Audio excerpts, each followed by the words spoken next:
Good evening, everyone. Welcome to our special board meeting. I will call this meeting to order. We will begin with our land acknowledgement.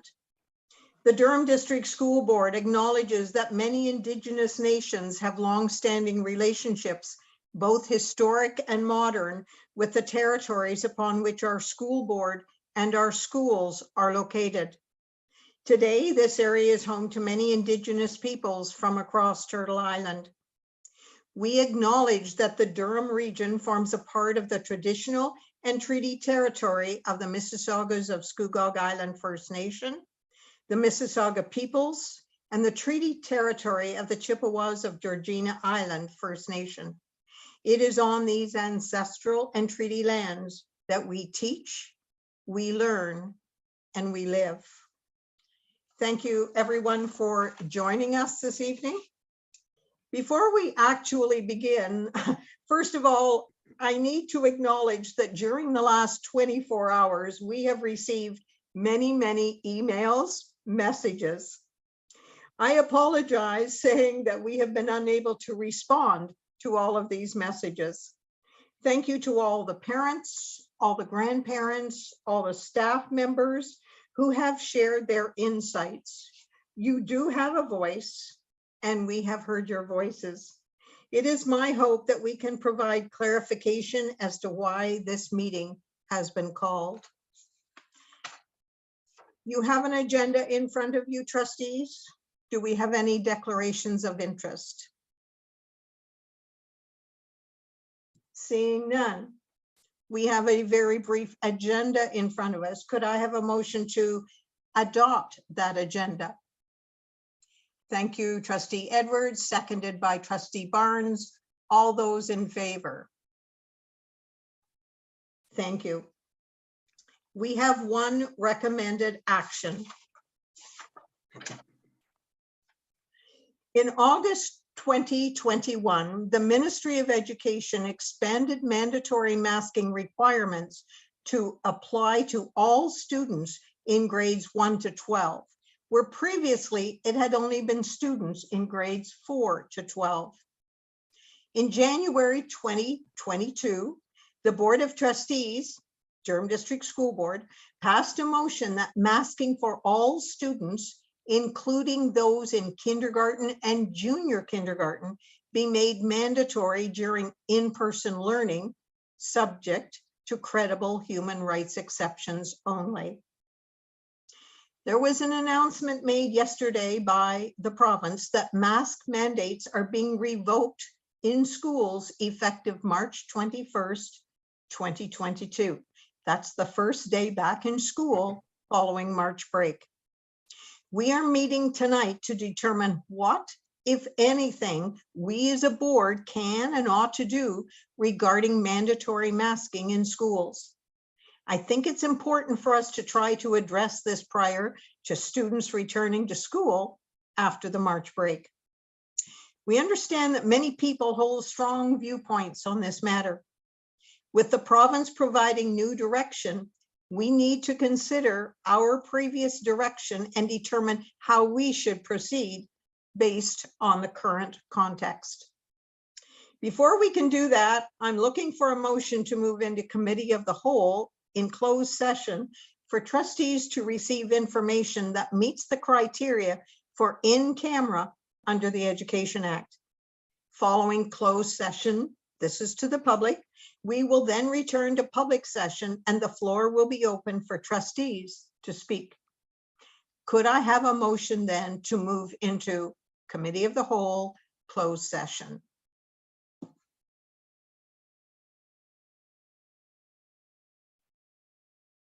Thank you, Trustee Edwards, seconded by Trustee Barnes. All those in favor of moving into closed session? Thank you.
Carol, will you read it? Thank you. I do apologize. I admit that I forgot to offer regrets that were given to me today by trustee Michael Barrett and student trustee James Kay. Unfortunately, they are not able to join us tonight, and I should have offered those regrets at the very beginning. Thank you to the public for being patient while we had our in-camera session. Getting back to our agenda, our recommended action, opening a discussion on masking.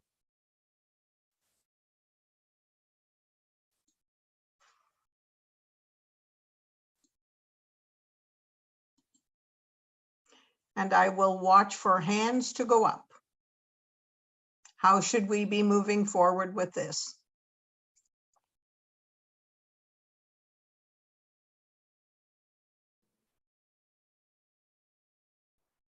Trustee Morton? Oh, Patrice? okay. I'm not seeing your hand, Patrice, but if your hand is up, absolutely go ahead. Trustee Barnes. Yes, it is now. Sorry. It's now. So I think we are supposed to be dealing with our motion that we had put on the table in regards to masking of students from kindergarten to grade 12. The province has put out a new directive, and we have a motion that is standing. So I'm thinking that is we're putting that motion on the table to be rescinded and discussed. Yes, yes, correct.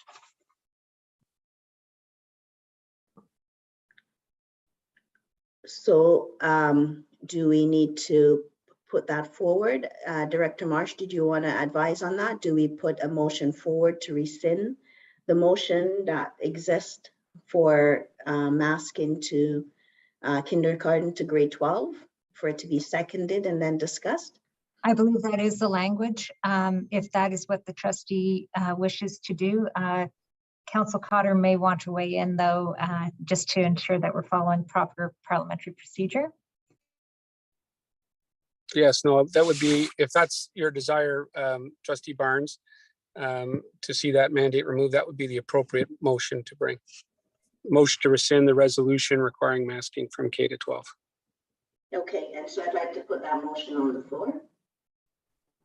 A point of order. Excuse me, yeah. Yes, Trustee Lundquist.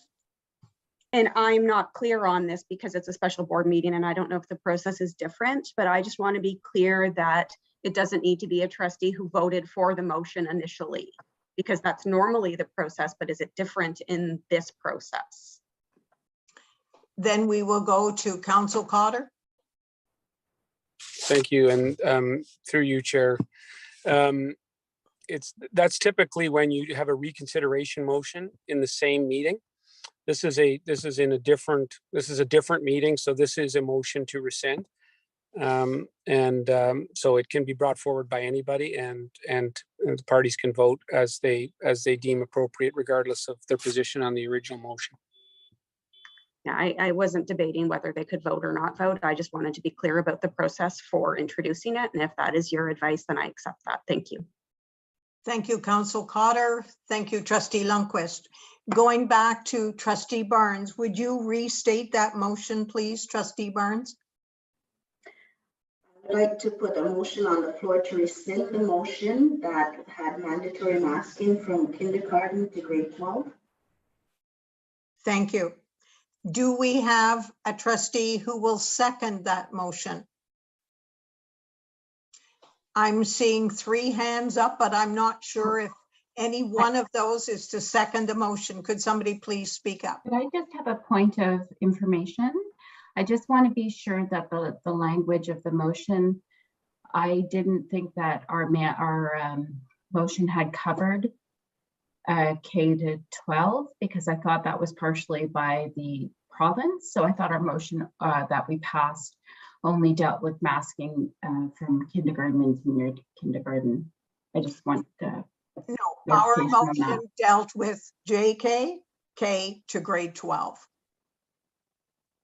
Yes, and through you, Chair Morton, I may have steered Trustee Barnes astray a little bit when I said if you wanted to rescind it, you'd have to say K to 12. If you wanted to rescind the prior, you'd have to say JK to 12 to make sure you cover the full breadth of the prior resolution.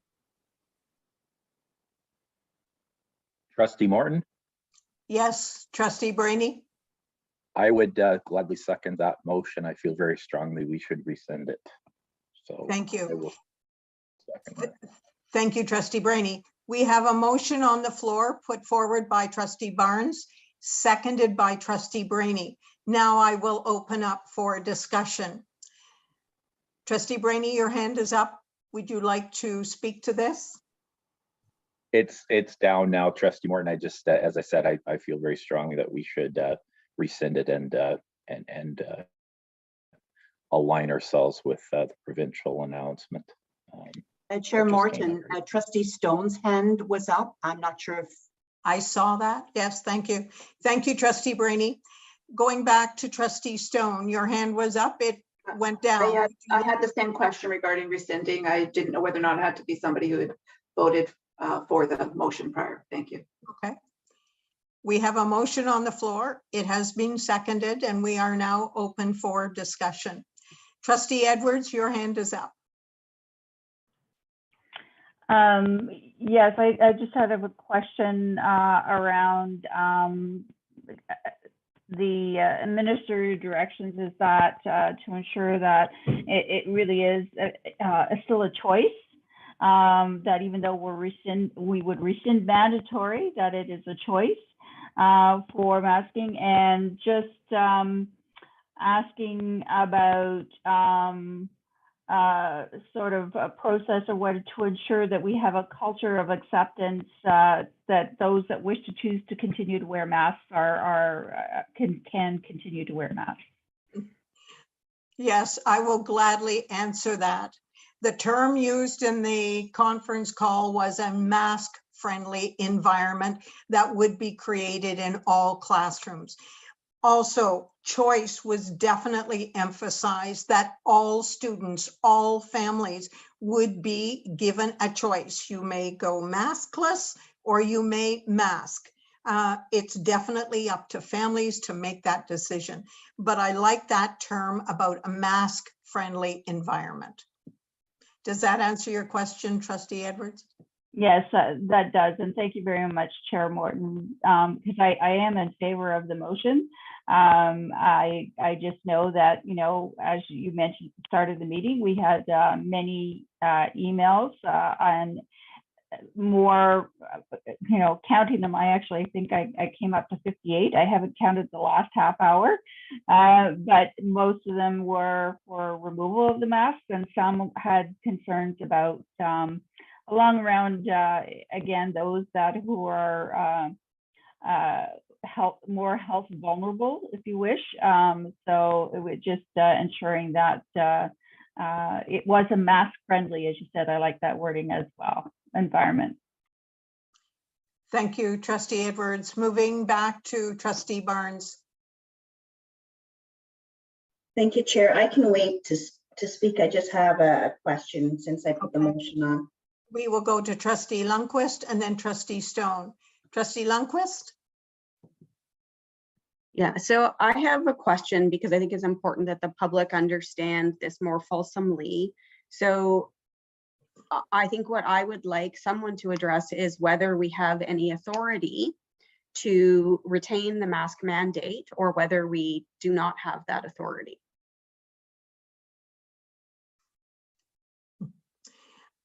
I will just tell you the language that was used in the call yesterday, and that was the expectation that boards would align, and the word align was used, with direction received from the province.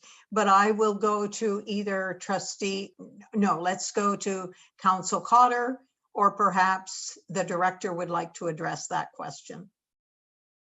What might be relevant for trustees at this stage is to hear what Durham Region Public Health has indicated. That trustee Lundquist, does that assist in terms of your question? I think it may well assist. Yes, thank you. So wanting to note that Durham Region Health Department has not yet, I don't think they've posted this yet publicly, but they were aware that we were meeting. They will be encouraging mask use in the community based on personal risk assessments, as Dr. Moore has indicated, but that they will be supportive of the provincial direction. Thank you, Director Marsh. Council Cotter, do you want to weigh in on that? Yeah, sure. And through you, Chair Morton. Not a simple answer, Trustee Lundquist. It's not free from doubt. I think that you know, the board as a corporation does have the authority and the power to you know, take reasonable precautions to protect the health and safety of workers. So I think, you know, there is some authority to deal with health and safety measures to the extent that it's there to protect employees. So that would be the question, would be what would be the basis to differ from the province in relation to health and safety of workers. Thank you, Council Cotter. Does that answer your question, Trustee Lundquist? It answers that question, yes. Thank you. Trustee Stone. Sorry, I didn't want to go ahead of Trustee Barnes. Did you No. want to pose your question? We will come back to Trustee Barnes, but we will give you an opportunity to speak first. Thank you, Chair. And I just wanted to say that thank you to all the parents, pro and against the masking, for your passion and for being involved in your children's well-being. And a lot of those emails were just, some of them were hard to read because the parents were so passionate about what was going on in the schools and masking or not masking. The overwhelming majority was against the masking. And as Trustee Edwards was saying, I think that previously we have trusted the Chief Medical Officer of Health, and I think we need to trust them now. And I think they've done their research on this, and I think we should go ahead. I certainly would support the motion to rescind, and I think it's a cost-benefit analysis now with these students and the masks, and what detrimental effects are we now having with these children being masked for so long. We know that studies have come out against the masking. Even the World Health Organization came out about the masking, and that it wasn't a benefit for the kids. So we know that speech and language has been affected. So I would hope that the board rescinds this motion. Thank you. Thank you, Trustee Stone. Trustee Templeton, you have not had an opportunity to speak, so we will go to you. I've been sitting back listening to the legal opinion from Patrick Carter, listening to input from Trustee Lundquist, listening to other people here. My problem with rescinding all this is it based on, we've been in this pandemic for 2 years. We have a government that is not following a trend that has been happening over the last 2 years. Every time there's a holiday, there's an upward trend of infection. Our most vulnerable are JK and SK. They cannot be vaccinated right now. Only from age 5 up to, age 5 to 17 to be vaccinated. What we're doing is putting them at risk. I have a problem with that, putting children at risk. I've been watching the science and I've been reading a lot of stuff. Masks do work. It's been proven over and over and over again. Actually, even what I was reading from the hospitals today, they have, with the proper mask, of course, they have anywhere from a 75 to an 86% feasibility rate that stops the spread and stops them from spreading it. They can't, it's, to me, I can't see this being about whether or not the mask works or not right now. Right now, it's about the safety of our children in JK and SK. And I believe, and the staff in our schools, because I do not believe we should be putting anybody at risk, even though the government's put this on. I can disagree with them. It doesn't matter if I agree or disagree, but it does. To me, it matters that I disagree with. I believe at this point, through everything that's happened through 2 years of pandemic, every time there has been a holiday, there's been an upward trend. Why? I'm not saying masks should stay permanently. I've never said that. I believe that we should have been, what they should have been doing at this point in time is looking at the upward trend after March break, and possibly by April, we would know if there is an upward trend or everything has been settled down a bit. At that point, I think that's when the masking should have been taken a look at and possibly put to the option of somebody wearing a mask or not wearing a mask. Thank you. Thank you, Trustee Templeton. We'll go to Trustee Lundquist, Trustee Stone, and then back to Trustee Barnes. Trustee Lundquist. Thank you. I admit that I'm struggling with what to do. Unlike the two trustees that have spoken on the number of emails they got, I actually got a fair number of emails in support of maintaining the mask mandate and a fair number in support of removing it. And I take them all equally seriously. And I recognize that the struggle for me is the challenge for staff and for students who are medically fragile and what that looks like in a classroom. And I'm worried about that. So as I'm contemplating this decision, part of the challenge that I have is not understanding the legal implications of some of it. And that makes me a little bit uncomfortable, to be honest. But I did want to say this. The difference for me this time between listening to the Chief Medical Officer of Health, which I have to say I've not been overwhelmed by in many ways over the course of the last few months. But what is clearly concerning to me is that every children's hospital has said, don't do this. Every children's hospital in this province has said, don't do this. Not yet. They're not saying don't do it. They're absolutely saying, yeah, we need to get those masks off. And I agree with that, but that it's premature to do it week by week and decide what's happening on the numbers. So this doesn't actually reflect science. It doesn't reflect what is being said. This is the view of someone, and I'm sure that there are many people who will support them based on the emails I have. But those people who are actually well positioned to comment on it in terms of children's health have said the exact contrary to this, as have the science table that have been generally relied upon for the decisions of the medical officer of health. So that is, to me, what makes this decision different. It's not the same. But I just want to say this about the parents on both sides of this and the staff on both sides of this, because people have really strong views, and it's challenging because we want to make good decisions on behalf of our own kids, and we want to make good decisions on behalf of, the kids in the system. But here's my concern, and it worries me because I don't know that we're actually talking about health and safety, or we're talking about actual human rights, not rights that people perceive that they have, but the actual rights of kids who are medically fragile or the staff. And I understand there's a point of undue hardship, and we might get there and all of the rest of it, but it's not even factoring into this discussion. And that is worrisome to somebody like me who actually thinks that those are actually rights-based realities that people have.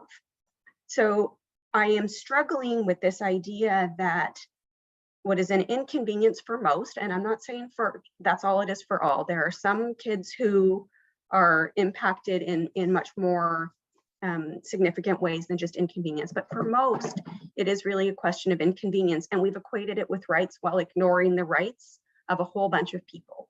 So I'm not comfortable with this because I don't feel like I have the information in order to make an assessment. So I'm not going to vote for it. I'm not going to vote to rescind the mandate at this time. I recognize it's likely to pass, but the reason I'm not is because I'm not satisfied that it actually meets our obligations to our staff or to our students. And I'm wondering if this is appropriate or not in this meeting, because I think it's connected, but if it's tangential, then I'm happy to bring it to a different meeting. So I assume we're going to proceed down this path. And I have some questions about that in terms of, do we have any assurances from the government or ministry that if our numbers spike, that our LTD claims or WSIB claims spike, that they're going to assist with those sorts of issues? So that's a question that I have. Do we have a plan for addressing what I think will be work refusals? I anticipate that those will come. As a worker advocate in my regular job, I would expect that we would see some of those. So do we have staff prepared, the number of staff prepared to manage those situations if they do arise? And questions about accommodation. And I understand that those accommodation issues are individual, so I don't need to address them here, but just in terms of how generally that's going to get addressed for kids or for staff, because I think it's important that families know that, because I've had emails from parents who have medically fragile children in the system. They made their decisions to have them return to classrooms based on the fact that masking was required, and now it's not going to be. And so what does that mean for them, and what does that look like? Will they have options that they don't currently have? Like, I think that that's an important question, but I don't know if tonight's the night for it. So I have all of these questions that I think are very important for the people who are in the system, and there's a whole bunch of them with a whole array and range of disabilities and lived realities that I think deserve answers before we say definitively what we're doing. And then the only other thing I want to say is I appreciate everyone who sent in an email and respectfully engaged on this. I am worried that as we talk about mask-friendly culture, that we're not going to see that based on some of the emails that I've received that are frankly abusive and unwarranted. So we can have strong views, we can have strong opinions, but we don't get to impose those on other people. And I think that I really don't want kids feeling that they can't wear masks in schools if that is what is medically required. So I just want to know if we have some kind of communication plan or something around that. So I recognize that's a lot of questions, Chair Morton, but this is not as simple as the Chief Medical Officer of Health has made a directive. There are all of these other issues at play, and I think that the public and staff and students deserve some answers to some of those questions. I think we'll go to Director Marsh to address your concerns. Thank you, through you, Chair Morton. So we have done contingency planning throughout the pandemic in terms of not being sure of directions, and so having a plan A and a plan B. So I think should the board pass the motion that is before it this evening, part of our plan would be very similar to what we did for kinder originally, where we saw high uptake in terms of masking on a voluntary basis. We would use language again around, mask-friendly, inclusive environments, respectful environments, and we would still continue to provide PPE for all staff as well as for students. And actually, I did note that the government said that they would continue to provide it to us even before they made that commitment.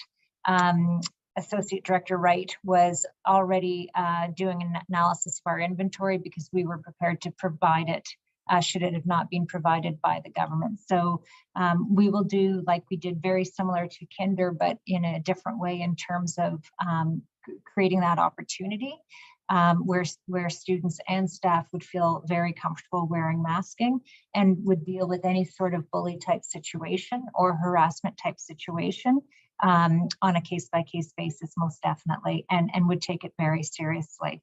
In terms of work refusals throughout the pandemic at different parts, points in time, very often after holidays, we have seen a wave of work refusals, or after every time the mandate somewhat changes in terms of direction, we've seen work refusals. And so we would continue on with managing those in a similar fashion, understanding that this is the biggest change we have seen since being back in person. And so acknowledging we have that plan in place in terms of the number of staff we have that we assign out.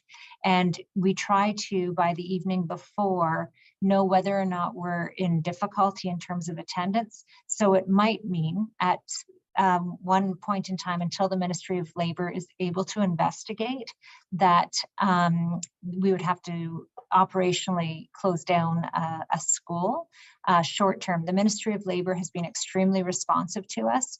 In most instances, by the end of the day, the staff member is already back in their work site, with it being resolved successfully, and the Ministry of Labour not having findings in terms of what we needed to do differently. Now, this is a new situation, so we can only go based on our previous practice, but we have very rigorous protocols in place around attendance, because as you know, we've had shortages all along. And so we monitor that one very carefully. I'm not sure if there, the other thing I wanted to mention was the distribution of the rapid tests. As you know, we were only able to distribute 3 at a time for the longest time. And so we are now and have been distributing the boxes. So we do have a supply of those in terms of trying to support people through that testing. And of course, encouraging the self-assessment tool and following the direction of the self-assessment tool, so that if people do have symptoms, they are staying home. So that would be sort of the landscape ahead of us should this motion be successful. But it's only been contingency planning at this point. Thank you. Thank you. Chair Morton, can I ask one follow-up question, please? It will be very short. Okay. I know I took a lot of time and I apologize. I just think this is very important for the public to understand the whole scope of what's happening. So my only follow-up question is, if there are children whose parents return them to class with the understanding that children would be masked and that there is more protection when 2 kids are masked versus 1, and now they don't feel safe, are they going to have any options about not having their child in class learning, or is there no option available for them? We would have to look at that on a case-by-case basis in terms of where we have the flexibility. That would be how we would address that. Thank you. Thank you. I'm going to go to Trustee Barnes. I did indicate that we'd be right back to you, Patrice, but there are 3 other trustees. One has not yet spoken. What would your choice be? I can go after the one that has not yet spoken. Okay, then we'll go to Trustee Thatcher. Thank you, and through you, Chair. I also have received many emails today and have had an opportunity to carefully note the position of the emails, even though I was not able to respond to all of them. I think at this point, what the province is proposing is that we're moving forward and working towards living with COVID. Really, I think what the province has proposed is that it boils down to choice. So this is a choice for our families. Should a student or a staff member choose to wear a mask, they may do so. In fact, I believe as Director Marsh mentioned, that our schools will also continue to provide masks for any of those students or teachers who would like to continue to wear masks for whatever their reasons may be. I know there are concerns around the timing just after March break, but the province will continue to monitor carefully and provide the data to us. We also will continue in our schools to put in place continue with the protocols that we have put in place over the last couple of years. And those protocols have been based on the knowledge that we've gained over the last 2 years around what works best for keeping our students and our staff safe. that safety and the well-being of our students and staff will continue to be a priority for us at the DDSB. For me, I am totally supportive of moving forward and aligning with the directive that has been provided to us by the province. Thank you. Thank you, Trustee Thatcher. Back to you, Trustee Barnes, and then we'll go to Trustee Forbes and Trustee Stone before calling the motion. Thank you, Chair Morton. A couple of my questions were sort of brought forward by Trustee Lundquist already in regards to one, the piece around a parent having made the choice because we were masking, and whether or not we would be dealing with that. Director Marsh answered that. My other question is also in regards to the medically fragile. And I just wondered if Director Marsh would be able to answer the question if we do pass this motion, if there is can we put in place something in regards to masking around or medically fragile students, and what, if we can, what would that look like, or if we can't, or if it's on a case-by-case basis and it comes forward, how would we talk about that? For students who are medically fragile and are in a small class placement, we do have the opportunity for them to access their learning differently in terms of not necessarily in person. Recognize that's not always ideal, but when we went into this year, we did provide that sort of staffing for students who are medically fragile, understanding that their circumstances often evolve differently. So if they're in a small class placement, we currently do have more flexibility than where we would see elsewhere. It's not ideal necessarily based on the family's preference, but there would be a potential there for them. Follow-up? Certainly. So if we go to removing masking, are we saying that for students that are medically fragile, they would have to go outside of the classroom, or are we saying it's sort of assessed individually? It would be assessed individually, and we would work with the family in terms of what accommodations we could provide in terms of their current placement, but then there would be another option potentially available depending on the family's preference. Okay, thank you. One other question, Chair Morton. I know when we're going with choice, and I know we have worked around messaging in regards to having a mask-friendly environment, which I think will be an important piece going forward in making of students and teachers that choose to mask not being penalized or not being not having to feel uncomfortable making that choice. The other piece I wanted to ask was, because this issue is so divided, if we can possibly look at messaging around supporting staff that choose to mask in classrooms, because we might have parents that are upset that their teacher has chosen to mask, or it would be on the other side where parents might be upset that a teacher chooses not to mask. So I would just want to put that on the table in regards to implementation and messaging around that, and how we put supports in place for teachers either way. I don't know if there was a question in there or just a comment, Director Marsh. I just wanted to put that out there. I can respond to that, Trustee Barnes. The word choice was definitely emphasized yesterday. Staff, our students, everyone will have a choice. This is a personal decision that would be made. Before calling the vote, I'm going to go to Trustee Forbes, followed by Trustee Stone. Darlene? Thank you, Madam Chair. I feel tremendously uneasy with the information that we have at hand. I do really appreciate people on both sides of this situation.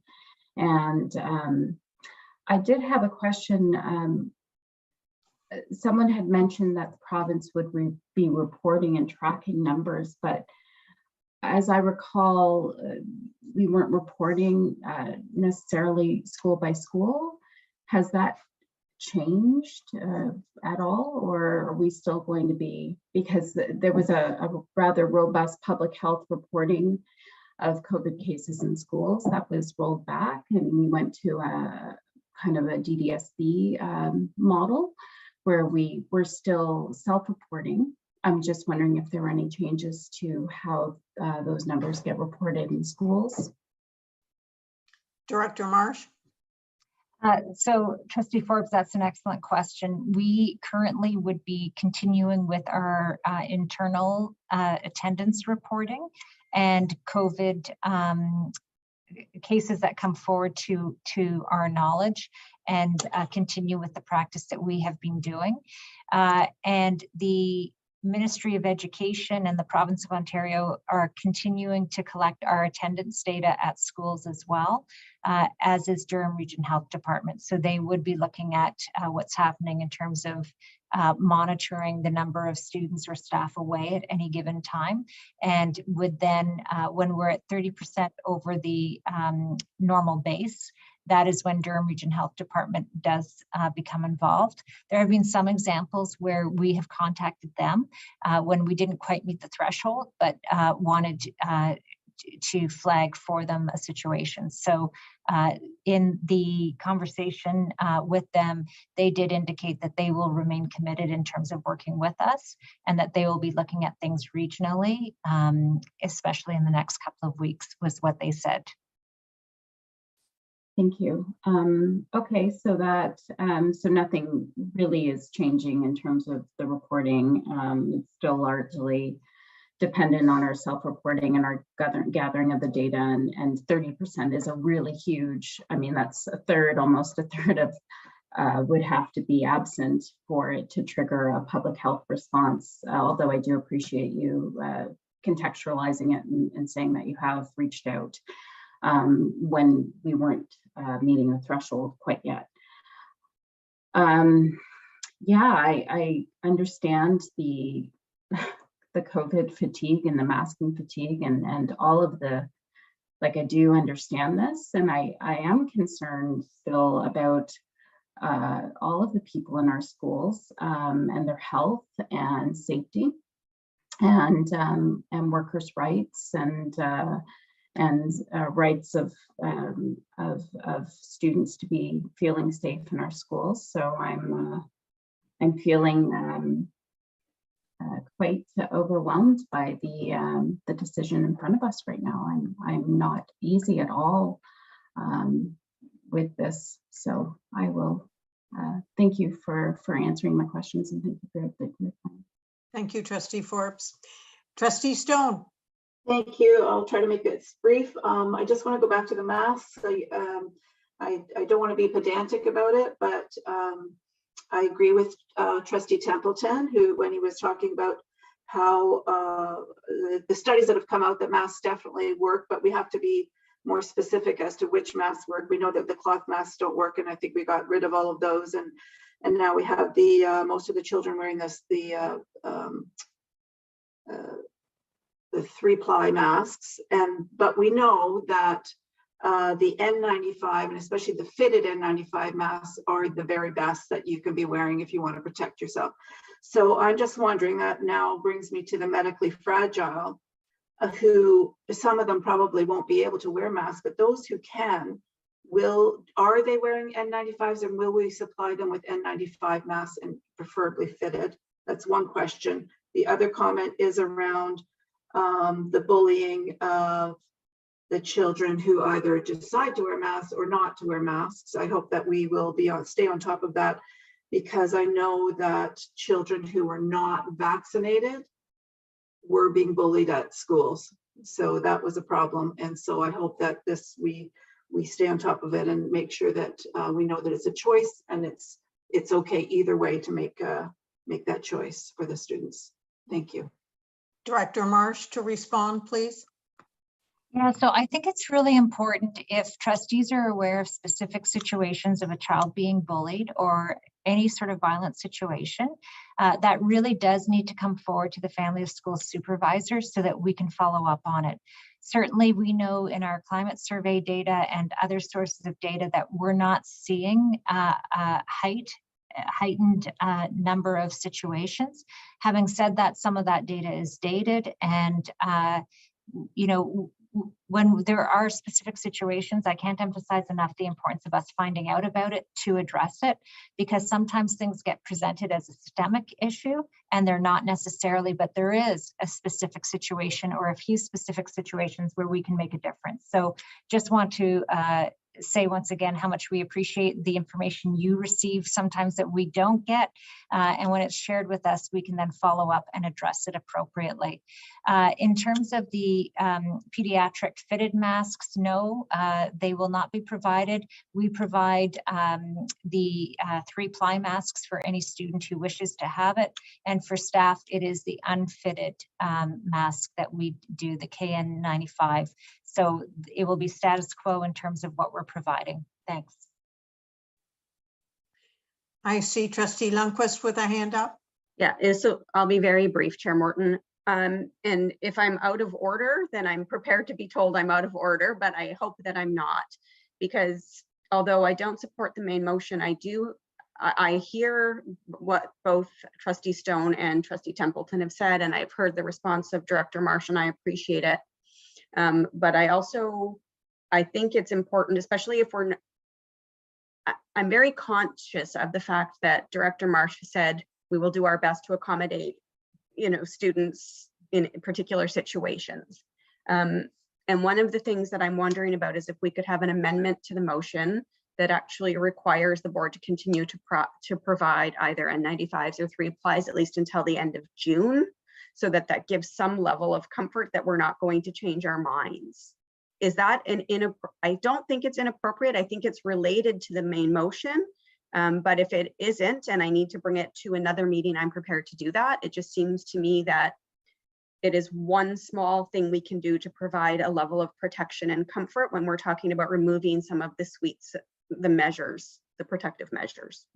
I would like to address that. In the teleconference call yesterday, the minister made a point of saying that these protective measures will be provided to school boards until the end of this school year. And I'm sure that Director Marsh could repeat that. I'm sure she heard that as well.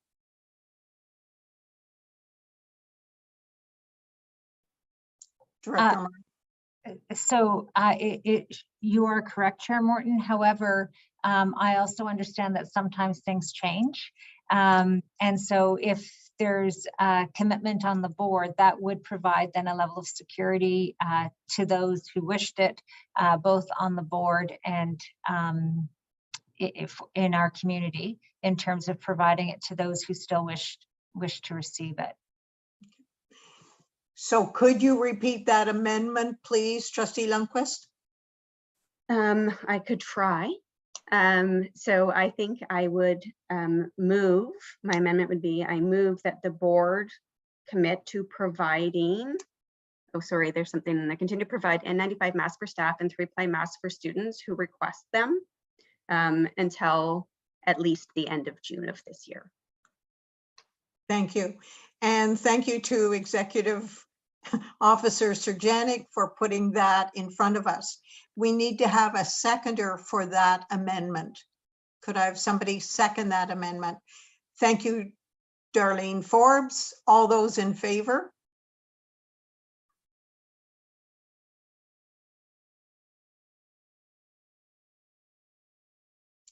Thank you. That amendment has passed. Your hand, oh, no hands are up. Then I'm going to go back to Patrice. This is your motion, Trustee Barnes, so I'm going to go back to you to speak to the motion before we vote. Thank you, Chair. I'm comfortable with the amendment that has been put forward by Trustee Lundquist.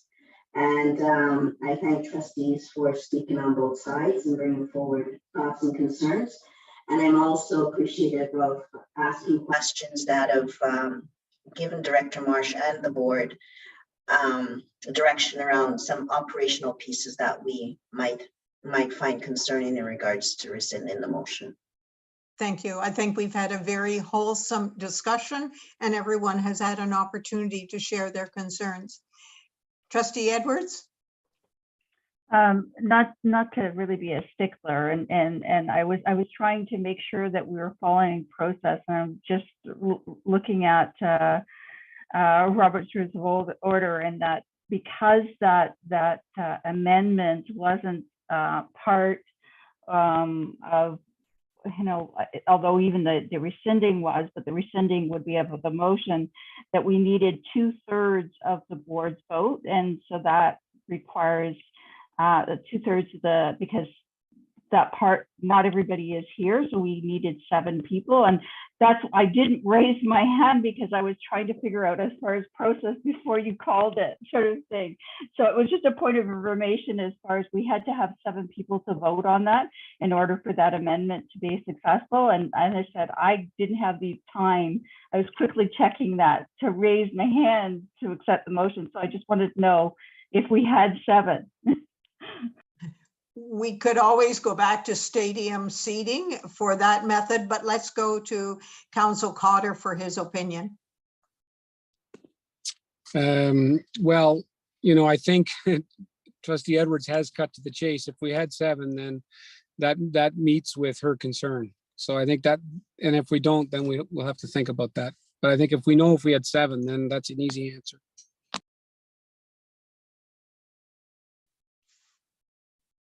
Should we go back to stadium seating and have a look at that?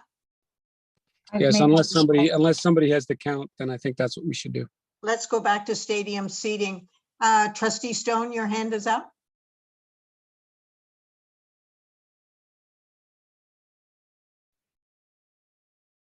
So you're on mute. Thank you. Thank you. No, I was just going to say if we couldn't, if we're going back to stadium seating, that's fine. Otherwise, I was going to suggest that it's that maybe Trustee Lundquist would make it a separate motion to what the rescinded motion was. That's all. Thank you.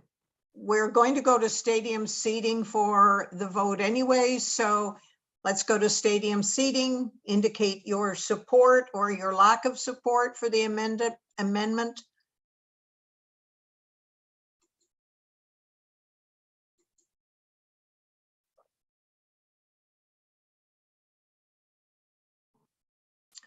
Yes, we have unanimously supported the amendment. Thank you for that. I'm going to go to Executive Officer Surjanic and ask him if he could repeat the motion put forward by Patrice Barnes. Thank you, Chair Morton. The motion as moved and now amended is a motion to rescind mandatory masking for children from kindergarten to grade 12. Including the amendment that is that the board commit to providing N95 masks for staff and 3-ply masks for students who request them until the end of June 2022. Thank you for that.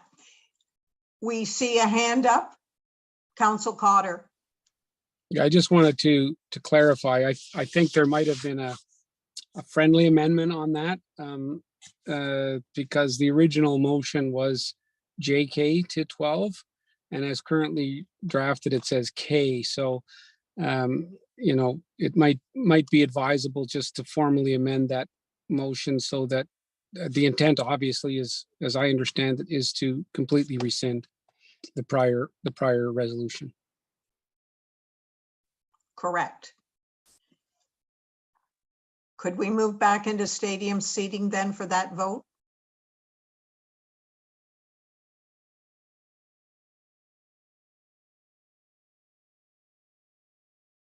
Chair Morton, are you going to see if you have a motion for the amendment to include JK, or are we treating it as a friendly non-issue? I think we should get you to weigh in on that. Well, when I hear K to 12, to me that there is an understanding of JK and SK to 12. So I'm comfortable simply saying kindergarten to grade 12. Does anyone object to that? Chair Morton, Director Marsh? Yes, I apologize, but because the original motion did separate between them, and we did that because of the legal implications, I think we're probably safest if we replicate.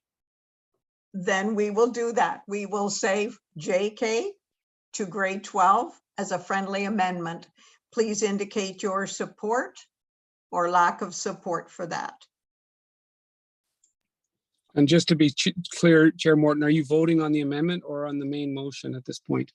On the amendment, including JK. So just a vote on the amendment. Okay, got it.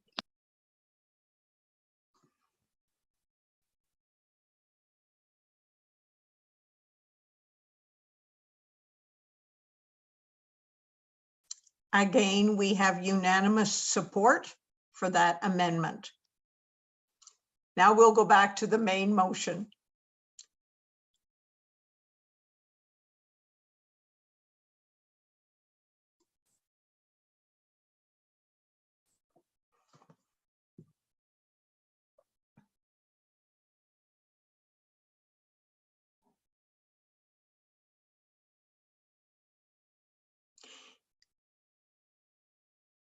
I see 6 people supporting the motion. 3 are opposed to the motion. The motion has carried. Point of order, no one has voted against the motion, so I don't think it's fair to say that they're opposed to the motion. That's right. My apology. I should say that 6 people are supporting the motion and 3 people have abstained. Does that meet with your approval?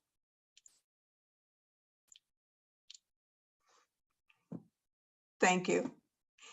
Motion has passed. Thank you. So in closing, I want to thank everybody for their attendance here tonight. It's taken a little bit longer than we had anticipated, but we have done very well. Everyone has had an opportunity to express their thoughts on this. On March 21st, we will be returning to our classrooms, which will be mask friendly. All students, all staff will be choosing to wear a mask or to not wear a mask. Decisions will be made by families, by parents. Is there anything that needs to be said before we bring this meeting to a close? Seeing none, consider this meeting to be adjourned. Again, my thanks to you.